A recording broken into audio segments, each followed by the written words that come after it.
Welcome back. Senate Finance Committee Chair Cheese Escudero scrutinized the government's request for a 22 billion peso supplemental budget. Let's have that from Ivy Saunar joining us from the Senate. Hi, Ivy. The supplemental budget will be up for plenary deliberations by Tuesday next week once it is approved by the Senate panel. Earlier, representatives from the Departments of Science and Technology and Social Welfare Development were invited in the hearing. Senate Finance Committee Chairperson Cheese Escudero scrutinized DOST's program of providing personal computers to different agencies and state universities and colleges. He thinks the request is not urgent given the fact that the DOST has yet to identify those who will be given computers. Under the supplemental budget, 300 million pesos is requested for the purchase of 15,000 computers at 20,000 pesos each. Escudero also questioned why the Social Welfare Development needs 1.942 billion pesos just to update its national household targeting system for poverty reduction. The NHTS is a nationwide database for the poor who urgently need support, including those recently affected by Super Typhoon Yolanda. Budget and Management Secretary Butchabad says the supplemental budget is needed to address obligations incurred by the national government on projects previously supported by the Priority Development Assistance Fund and the Disbursement Acceleration Program. Mai? Thank you. Ivy Saunar reporting to us live from the Senate. Welcome back. Filipino Muslims are celebrating Eid al-Adha today. Let's get a glimpse at the Muslim festivities from Ivy Saunar. She's joining us from Manila. Hi, Ivy. Go ahead. A number of Muslims have gathered here at the Golden Mosque in Quiapo, Manila, as they celebrate the annual Eid al-Adha, or Feast of the Sacrifice, where Muslims go to mosque for prayers. The prayers should be done 5 times a day and will end at around 9 this evening. Eid al-Adha is one of the 2 religious holidays commemorated by the Muslim community, one of which is the Eid al-Fitr. Imam Abdul Samad Ansari of the Golden Mosque says they started festivities as early as Saturday, where Muslims slaughtered animals such as sheep, cow, and goat. Imam Ansari adds the meat from the slaughtered animals should be shared with neighbors, friends, and the needy. And because today is a national holiday, Imam Ansari said Muslims can gather for lunch or dinner with friends and relatives out of town or in their houses. But just like ordinary day for Muslims, they are prohibited from drinking alcohol, eating pork and dog meat, and even womanizing. Mai? Thanks, Ivy. Ivy Saunar there joining us from the Golden Mosque in Quiapo, Manila. Welcome back. The Trade and Industry Department destroys substandard and uncertified Christmas lights at the parking lot of its head office in Makati. Joyce Ilas reports to us from there for the details. Hi, Joyce. Go ahead. The DTI has destroyed almost 9,000 sets of Christmas lights amounting to 1.2 million pesos this morning. Senate Trade Committee Chairman Bam Aquino says most of these Christmas lights were smuggled into the Philippines by foreign companies. Trade Secretary Gregory Domingo says the substandard Christmas lights are dangerous because they can easily get burned and cause fire. Now, to know that a Christmas light is fake or substandard, Domingo says consumers should first check the box, which shall contain an ICC sticker with hologram. The plug should also be very sturdy and cannot be easily bent, and the wires should be thick. Domingo adds consumers should be cautious of Christmas lights being sold at extremely low prices because they are most likely smuggled or fake.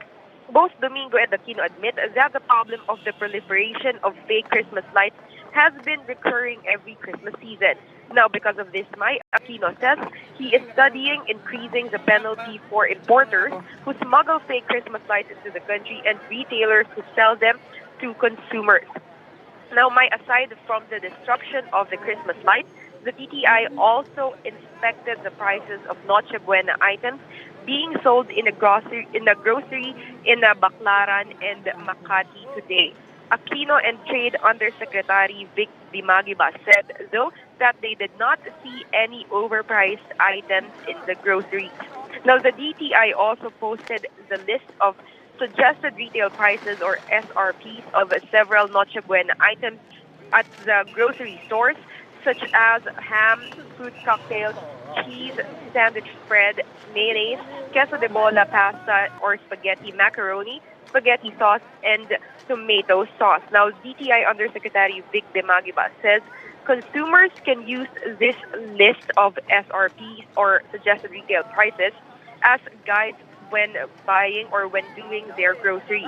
Now, should consumers see any discrepancy between the prices of products being sold in the grocery and those posted in the SRP list, they may report it to the cashier so changes can be made. Now, if the grocery refuses to follow the SRP, consumers can report them to the DTI at 751-3330. Again, that's 751-3330. Last week, the DTI said they were able to apprehend 4 supermarkets which were selling overpriced Noche Buena items. Show cause orders have also been issued to these supermarkets. Mai? Thank you. Joyce Ilas reporting from the DTI head office. Welcome back. Earlier today, trade and agriculture officials went around the metro to check whether vendors are following the suggested retail prices for chicken, pork, and other commodities. Paula Palma will tell us more from Quezon City. Hi, Paula. My vendors in 3 wet markets in Quezon City complain about the suggested retail prices imposed by the DA and the DTI. Vendors raised their concern. They cannot match the 135 peso a kilo SRP of chicken and 175 to 185 peso a kilo SRP of pork, as they get their supplies from middlemen whose prices are already above the SRP. During the inspection, around 60 stalls in Kamuning, Mega Q-Mart, and Farmers were found to be selling chicken and pork 5 to 20 pesos above the SRP. The DA has issued show cause orders to these vendors for them to officially justify their prices. Stall owners who will be proven to have committed profiteering or price manipulation will be penalized with up to 2 million pesos. The DA and the DTI will also investigate the claims of the vendors that their middlemen are selling chicken and pork at an expensive price. Authorities say prices of chicken and pork should not increase even as Christmas season nears because there is a stable supply of pork and chicken. The DA and the DTI remind consumers to be vigilant in their purchases and to report vendors who sell chicken and pork above the SRP. Mai? Paula, what do vendors say there? Are prices expected to rise further in the coming weeks and as we approach the Christmas season? Well, the Department of Agriculture Undersecretary Jose Riaño earlier said that the prices of chicken and pork should not increase even as Christmas nears because we have a stable or a high supply in chicken and pork. Mai? All right, thank you, Paula. Paula Palma reporting from Quezon City.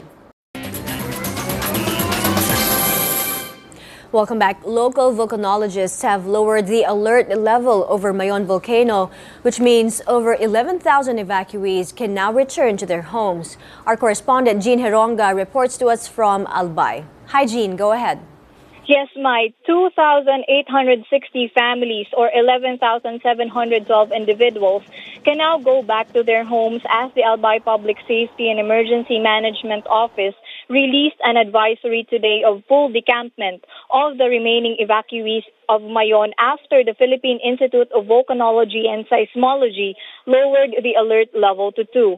APSEMO Chief Cedric Daep said that PHIVOLCS had a 2-day deliberation before coming up to the decision of lowering the alert level. PHIVOLCS said that the volcano's seismic activity has declined for the past 3 weeks, which indicates that there is currently no active transport of eruptible magma to the shallow levels of the volcano. There was also no lava flow observed since the last observation on October 19, and the degassing has declined either due to the progressive loss of volcanic gas or the generally low volcanic gas content of magma intruded. Decampment will start today. However, Daep said that it is conditional to re-evacuation in the event PHIVOLCS raise back the alert level. He added that the relocation cluster will continue with their work for the immediate safe resettlement of the population within the 6-kilometer permanent danger zone.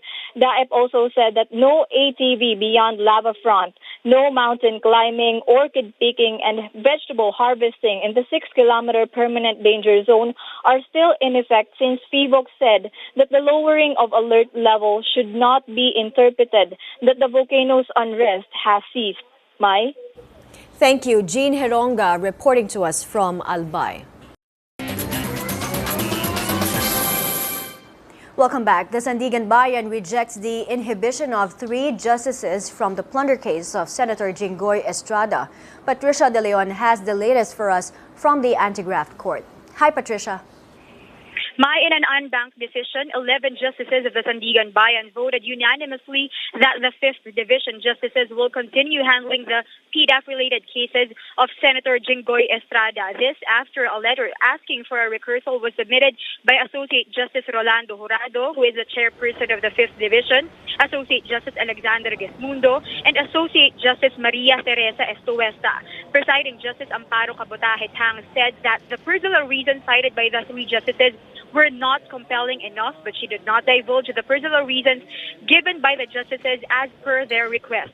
Tang confirmed though that Justice Jurado's reasons were graver than the other 2 justices. She adds the Sandigan Bayan Unbanked believes the 3 justices of the 5th Division are still very capable of handling the case. She also said that there are no questions of integrity or other accusations that may compel them to allow the 3 justices to inhibit. Tang also clarified that the request for recusal had nothing to do with the reported release of their SAL-ins to the Bureau of Internal Revenues and supposed investigation concerning their bank accounts by the AMLAC.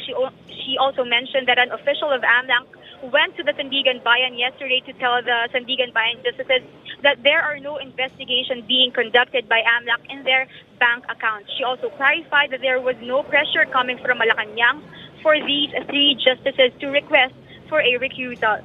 Tang also said that motions pending before the 5th Division can now already be acted upon by the 5th Division. Estrada still has a pending motion for a furlough on December 25 and December 31 to January 1 to allow him to spend the holidays with his family. He also still has a pending petition for bail before the Sandigan Bayan 5th Division. Mai? Thank you, Patricia De Leon, reporting from the Sandigan Bayan.